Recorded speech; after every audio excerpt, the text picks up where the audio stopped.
Oh, whew, okay.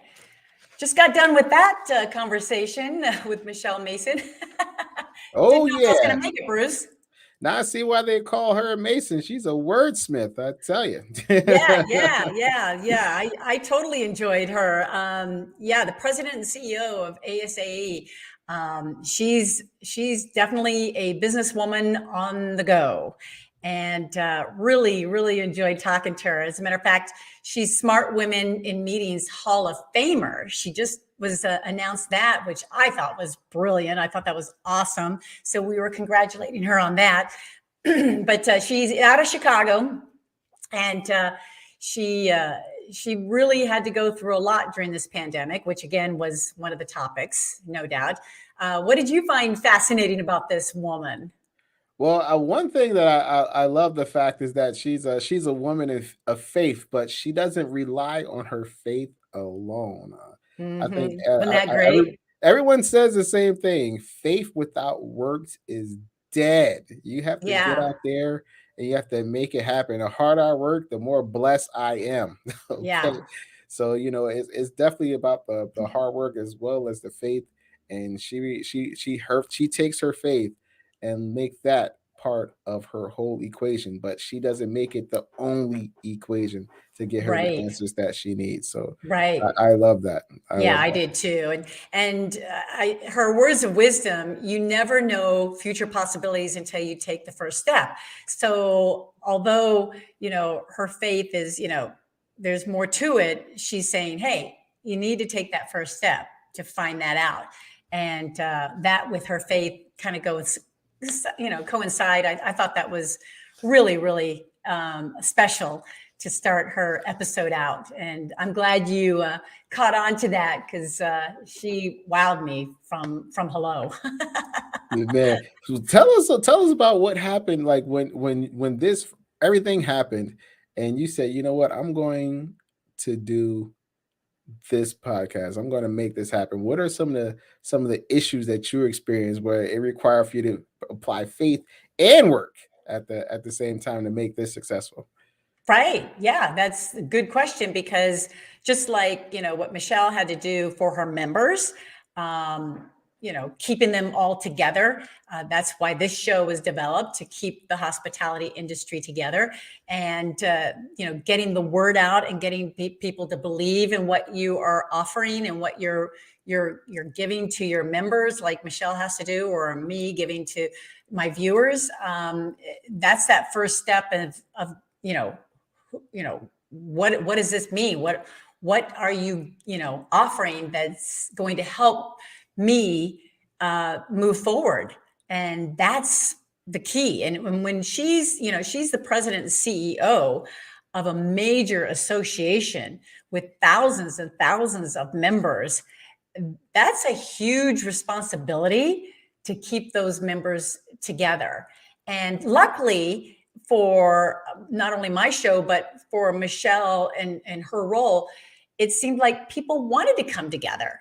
So although it might be a challenge to get that message out there, people really gravitated to want to be with each other. And I think a lot of associations memberships picked up during the pandemic because they wanted to be in that network and to see what's going on and be in the know, in other words. So yeah, good question, very good question. The She also shared with us the current state of the association and community. And I believe, from here, the recovery is going to start speeding up because of what's been going on, as she mentioned. And she also mentioned about, the latest trends in the association business to help people move forward. So she's been working on all of this as it is. Getting the word out to her members is all about communication, all about, letting everybody know what's happening, how to move people forward. And her association does a good job of that. Especially when everything happened, I think associations they were hit really really hard because at the end of the day, we have association like hers to help us through challenge, but there's another side of the coin, which is the financial challenge. So, Right. Right. we definitely want to make sure that our associations are compensated for the great services that they provide to us all. But Right. at the time, it wasn't something we were able to do. So you will have associations calling, say, hey, dues are due. Do you want to do It's hard. quarterly, monthly? And we're like, I just got finished laying off 80 employees. There's Yeah. Yeah. like, Yeah. I don't think this is something I can do right now, unfortunately. Right. So Right. the fact that she was able to restructure her business and restructure the organization and develop new products and develop new services and other ways to help out the members, that in itself was a great accomplishment. Great accomplishment. Yeah, yeah, that was a big, huge role that she had to, step up to the plate for during this time. And again, people, they wanted to be there. People wanted to still network, but like you said, the budgeting just wasn't there after a while. And boy, keeping people together is key. She also talked about we talked about the skills gap. Um, and how what does that look like to members, how they can educate their members and try to close that gap. What do you think about that? I think that was very difficult for everyone. That's been a huge issue with everyone, because especially when you're onboarding and no one has the amount of time to train that they once had, Right. because everyone's so short staffed. So you need this person to get it as fast as possible, because you're not going to be there, to hold their hand for a month, 2 months, 3 months, or you're not going to have the team there to support that individual the way that you once would have. Because I know some properties, they're running at 50% of where they used to be, so Yeah. they're literally blocking off rooms, not because they can't be sold, it's just because they can't service them. Yeah. Yeah. So I Good point. agree with her 100%. Like, that is a very serious issue when it comes to finding the right people. And unfortunately, they just don't have the skills. Right, right. And skills and talent is very important in the hospitality industry. And flexibility, learning more and more. And I think now we're going to have to start learning other people's positions and jobs, because you just never know when you're going to be promoted or moved into one of those type of positions. So training has to come back. I think training really needs to start coming to the forefront and offering those educational components to members, to staff, to employees all around, and get to know what other people are doing.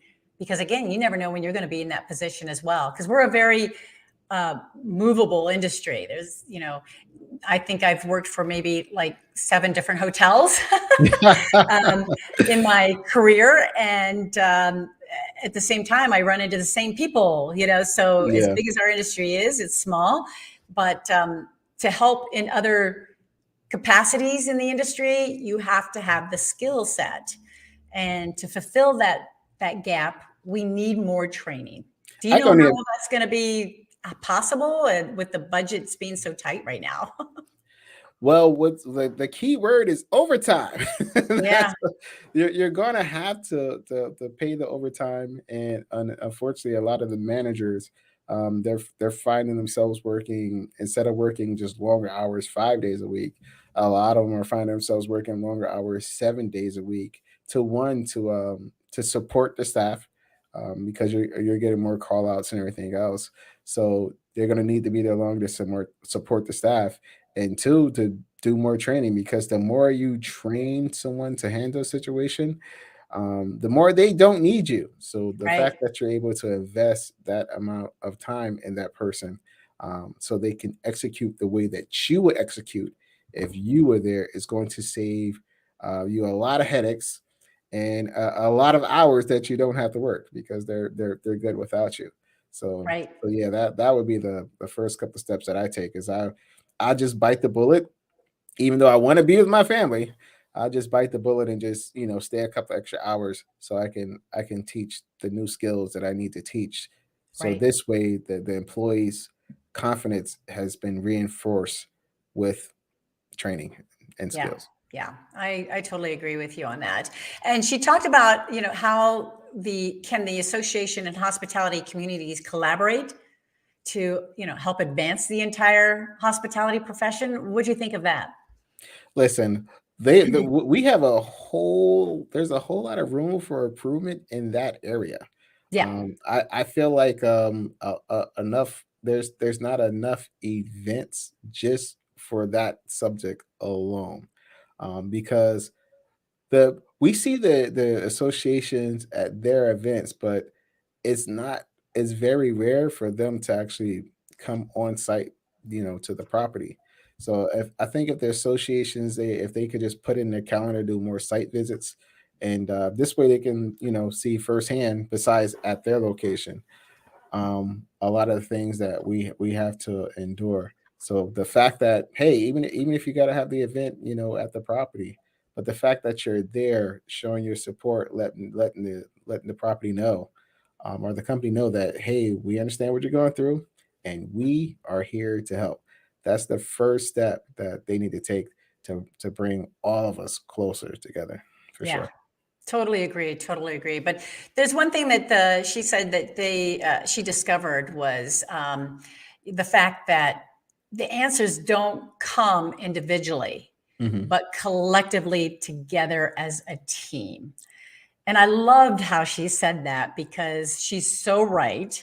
Um, Learning things from this pandemic um, were multiple things, but when she said this, it really made me think, gosh, we've been through this whole pandemic together. We should know now how to work as a team because we weren't in this alone. And so when she said the answers don't come individually, I love that. I just love that. Yeah. Now I know you had a couple of scenarios where you had to actually bring the team together to work out an issue, or work out a problem. What's like one of the biggest event that you did where you had to say, hey, you know what? We all gotta come together and figure this out. Because so many things go wrong at events that the customer never sees and doesn't know about, but we know about them. So what tell us about your situation. What happened? Oh my gosh. What situation? Let's see. I have too many to share, but gosh, one incident one. It could be as simple as taking it upon myself to assume Mhm. that a client needs something in particular, and that's not the case. But I learned a long time ago that I need to be an extension to my client's team. So I always like to verbally say it so that way they get it right off the bat that, hey, I'm not over here and you're over here. Yeah. Let's come together.